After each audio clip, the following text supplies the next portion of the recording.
Et bien tout de suite, comme convenu, parler peinture avec un artiste qui se défend d'être peintre. D'ailleurs, je crois, j'ai cru lire ça. On va lui demander. C'est Sébastien Léral qui expose en ce moment aux abattoirs de Riom jusqu'au 31 janvier.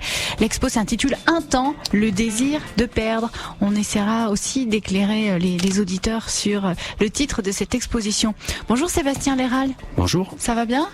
Oui, ça va très bien. Oui, vous exposez en ce moment donc à la... Je suis perturbée parce qu'il arrive à prendre des photos en même temps que de répondre aux questions. Donc aux abattoirs de Riom jusqu'au 31 janvier, une trentaine d'œuvres à peu près, oui. Plus des vidéos. Voilà. Quel est votre parcours, Sébastien Léral, votre formation ? Je passe par les Beaux-Arts de Toulouse il y a quelques années. Oui. Et j'en suis parti. Puis j'ai expérimenté quelques petits boulots, notamment celui d'avoir ouvert un atelier de peinture dans un IME. Alors ça s'est fait dans l'Aveyron, avec des enfants autistes pendant 2 ans. Oui.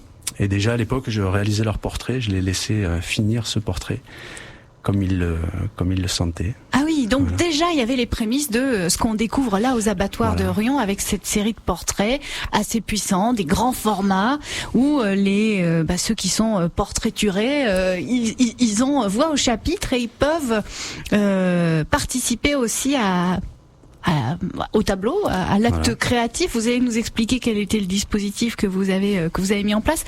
Mais avant, le portrait, c'est vraiment le genre qui vous plaît le plus ? C'était quand j'étais à l'école des Beaux-Arts, on était à peu près 400 en tout, je crois, et on était moins de 10 peintres et certainement un tiers en figuration. Et je pense que c'était mal vu. Si aujourd'hui il y a un retour de la peinture évident, pour diverses raisons, à l'époque je me disais que si c'était là que c'était difficile, alors ça serait ma place. Alors il fallait y aller. Voilà. Ouais. La peinture c'était mal vu parce que c'était ça semblait un peu passéiste. Peut-être qu'il y avait d'autres choses à faire avant d'y revenir. Ouais. J'en suis convaincu. Et l'art contemporain est une très belle chose qui se fait aussi en peinture aujourd'hui. Et peut-être qu'alors il fallait se priver de la forme et de bien des choses. Oui. Voilà. Alors Sébastien Léral, vous êtes parti de Toulouse et puis alors après vous êtes plus arrêté. Vous avez sillonné la France. Vous avez fait beaucoup d'expositions et plusieurs pays aussi. Oui. Citez-nous, quelques exemples.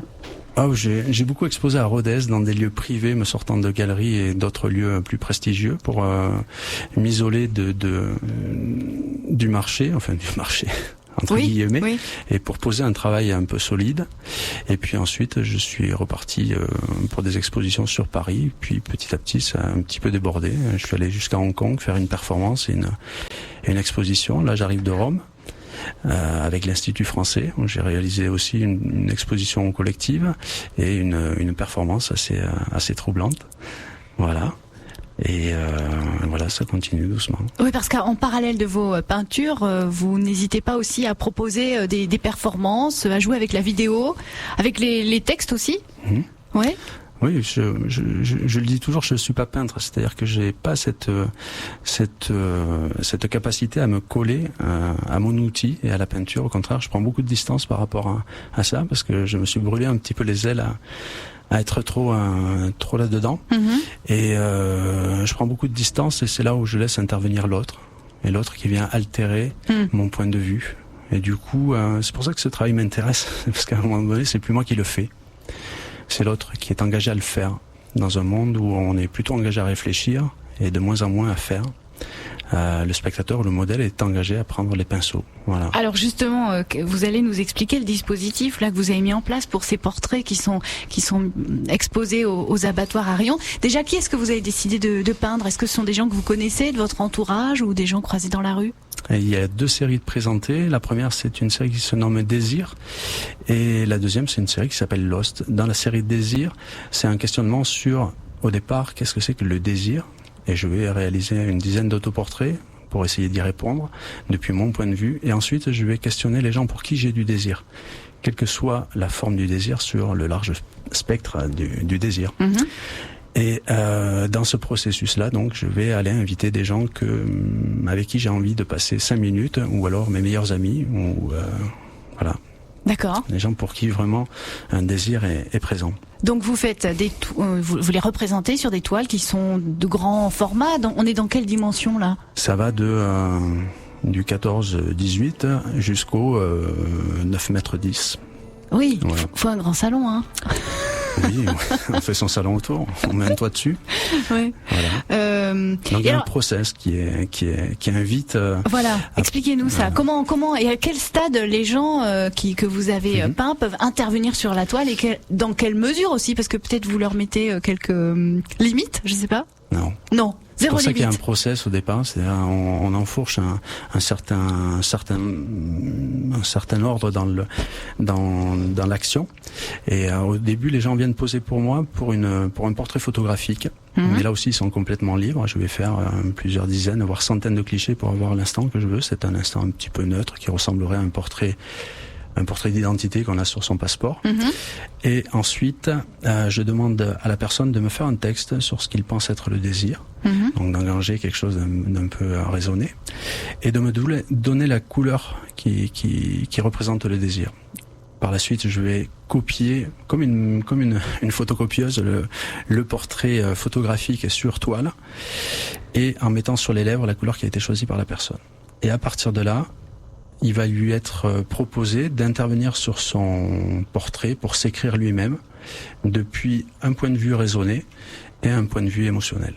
Voilà, alors avec deux couleurs. Alors du coup, ça se traduit comment? Les gens quels sont les gestes qu'ils ont eus sur leur propre portrait? Avec quel type d'outils? C'est aussi divers. Il y a autant de différences que de gens, en fait. Parce qu'à partir du moment où les gens sont libres, ils vont vibrer plus ou moins avec la couleur imposée ou celle qui est plutôt libre. Et certains ont un raisonnement plus développé que l'aspect émotionnel, donc chacun va s'équilibrer aussi sur son portrait de plus de forme. Oui, parce que tout le monde n'est pas artiste, tout le monde n'est pas habitué à avoir une démarche artistique. Alors, du coup, vous, c'est quand même un sacré défi que de laisser le pinceau à quelqu'un d'autre qui va agir sur ce que vous avez réalisé. Je pense que si je questionne quel est mon métier, si je choisis d'être portraitiste, ça signifie quelle est ma position par rapport à l'autre. Des précédentes séries étaient un questionnement sur mon positionnement le plus juste. Si je veux parler de toi et que je ne fais que parler de mon point de vue, je ne vais pas approcher réellement la réalité. Je vais donner ma vérité à moi et on peut penser que... Oui. Comme ce qu'on nous montre à l'écran au journal de 20 heures, c'est la réalité des choses. Non, ce n'est qu'un point de vue. Mon positionnement, c'est justement de laisser l'autre complètement libre à l'intérieur de mon espace intime et de le laisser s'écrire comme il est et de faire confiance à la justesse du propos. Ça veut dire qu'on oublie tout rapport à l'esthétique, à la beauté ou je sais pas quoi, ou au bien fait, mal fait. On n'est plus sur ce rapport-là. On est sur la justesse. Si tu dois venir parler du désir avec un outil que tu ne connais pas, je pense que c'est possible de laisser son corps ou son esprit vibrer et se connecter à quelque chose qui nous entoure tout le temps. On commande pas 1 kilo de désir. Il est à portée de main. Il s'agit de relâcher, de se mettre en connexion avec ça. Un peu comme certainement le bonheur et tout un tas de choses. Alors du coup, ça donne des portraits qui sont, on peut dire, altérés, même si ça se veut pas... Non, c'est le bon terme.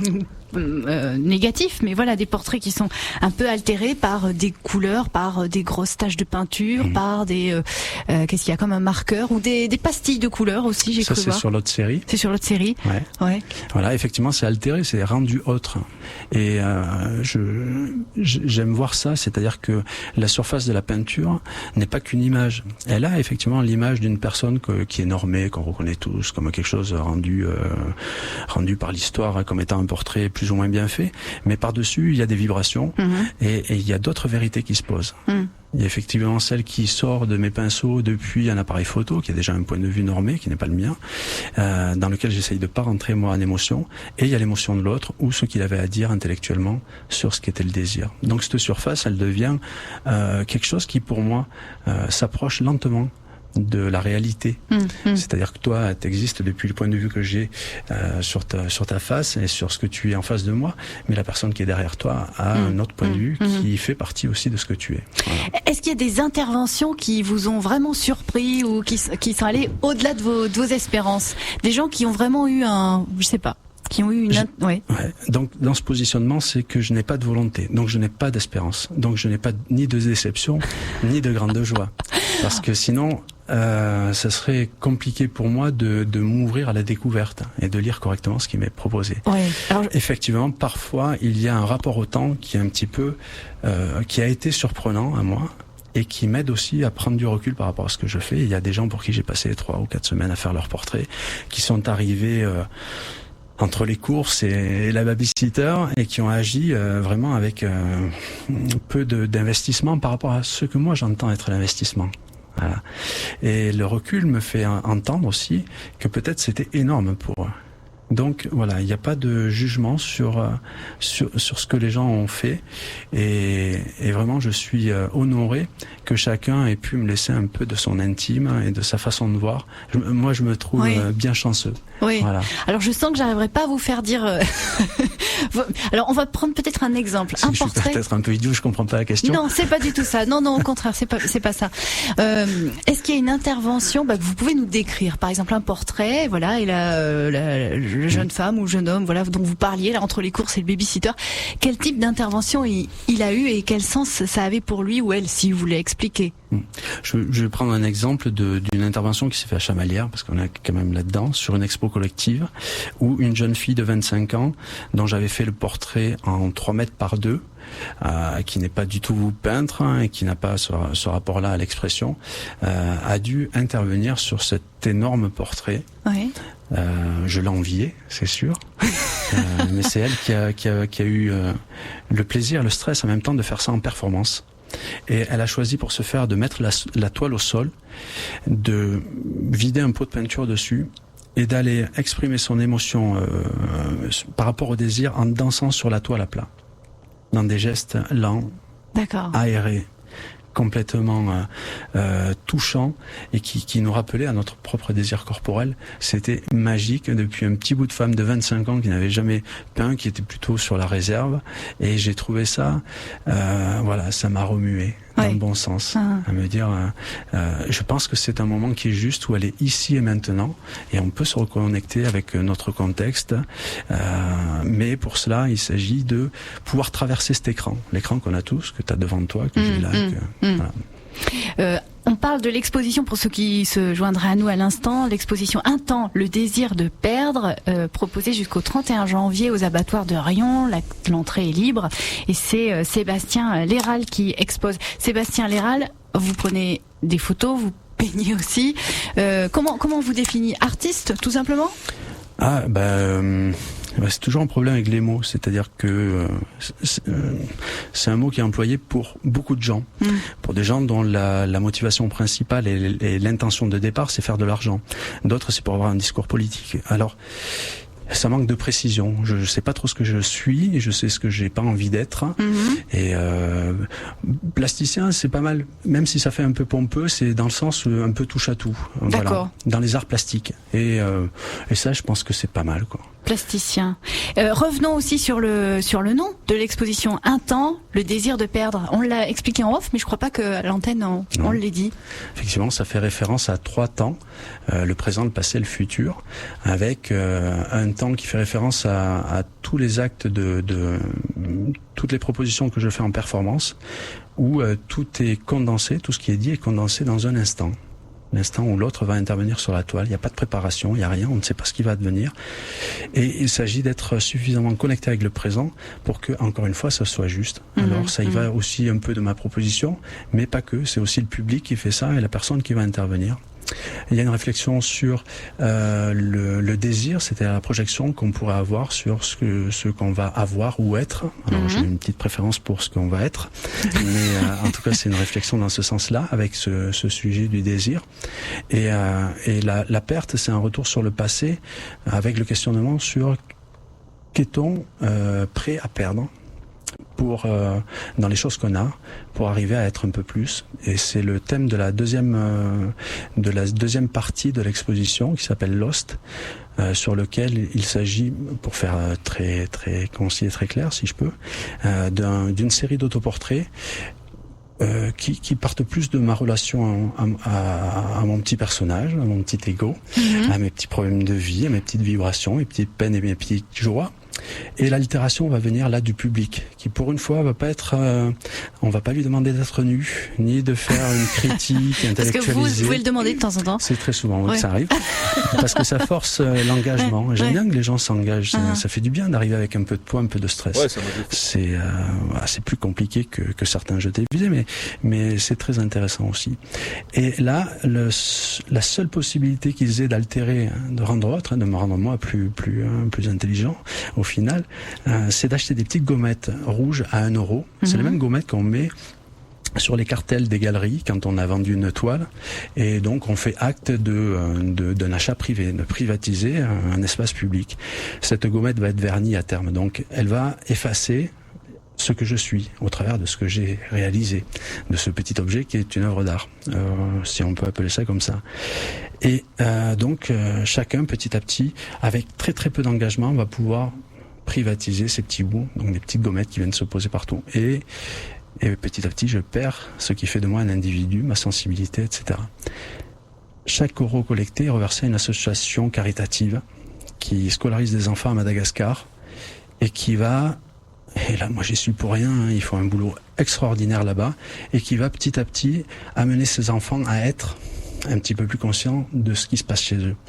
Et pour moi, c'est vraiment un grand bénéfice, parce que à terme, ils feront leur choix par rapport à la conscience qu'ils ont, leur histoire, et vraiment ce qu'ils ont envie, leur propre désir à eux. Et ils ne subiront pas les nôtres comme on a l'habitude de faire, c'est-à-dire d'aller imposer notre point de vue, nos équations et nos solutions, qui sont toujours merdiques en plus. Donc là, je pense que c'est un bon moyen de perdre soi pour laisser les autres un petit peu d'espace, un petit peu de temps aussi. Ouais. Donc c'est une petite contribution pour cette association qui œuvre à Madagascar, une association qui se nomme comment ? C'est Face à Soma. Alors, vous avez reçu Hakim ici. De plus en plus de monde essaye d'œuvrer pour cette petite asso qui est représentée par 2 mamies, Francine et Claude, qui, voilà, on a toujours de grandes causes devant lesquelles on est carrément impuissant. Elles ont décidé de faire. Elles sauveront pas la planète, elles sauveront pas Madagascar, ni même un village, mais elles font. Et c'est la retraite qui paie le fonctionnement de l'asso. Donc chaque euro, chaque gommette représente 1 semaine de bouffe pour un enfant qui est scolarisé là-bas. Et ça, c'est du concret. C'est une association auprès de laquelle Mano Solo était engagé aussi. Voilà. Ouais. Donc il était le parrain. De l'asso. Oui. Il a énormément œuvré pour et avait reversé les bénéfices d'un concert au Bataclan, si je me trompe pas, qui avait permis de réaliser une maison d'accueil d'urgence là-bas pour les plus démunis, quoi. Sébastien Léral, votre exposition donc est à retrouver aux abattoirs à Riom jusqu'au 31 janvier. Je rappelle le titre: Un temps, le désir de perdre. L'entrée est libre, c'est vraiment dommage de pas s'y rendre. Malheureusement, le temps est compté. Il va nous rester 2 minutes. Je vous propose de nous quitter avec Arnaud, Dans les yeux de ma mère. Et puis ensuite, ce sera l'invité du jour avec les musiciens de Dja. On aurait pu aussi, Sébastien Léral, parler avec vous de vos tatouages qui sont que je vois là sur votre visage, parce que je pense qu'ils ont aussi une place importante dans votre vie. Mais bon, ce sera pour une prochaine fois. Je reviendrai. Ce sera le deuxième volet. Merci Sébastien Léral. Merci.